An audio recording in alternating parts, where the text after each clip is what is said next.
بسم الله الرحمن الرحيم. هل أتاك حديث الغاشية وجوه يومئذ خاشعة عاملة ناصبة تصلى نارا حامية تسقى من عين آنية ليس لهم طعام إلا من ضريع لا يسمن ولا يغني من جوع وجوه يومئذ ناعمة لسعيها راضية في جنة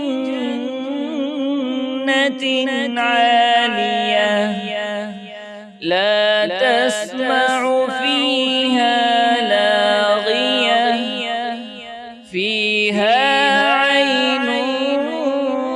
جارية فيها سرر مرفوعة وأكواب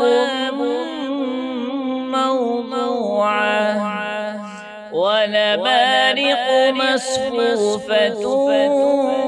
وزرابي مبثوثة أفلا ينظرون إلى الإبل كيف خلقت وإلى السماء كيف رفعت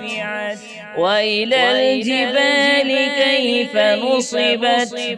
وإلى الأرض كيف سطحت فذكر إنما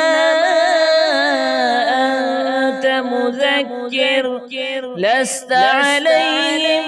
بمسيطر إلا من تولى وكفر فيعذبه الله العذاب الأكبر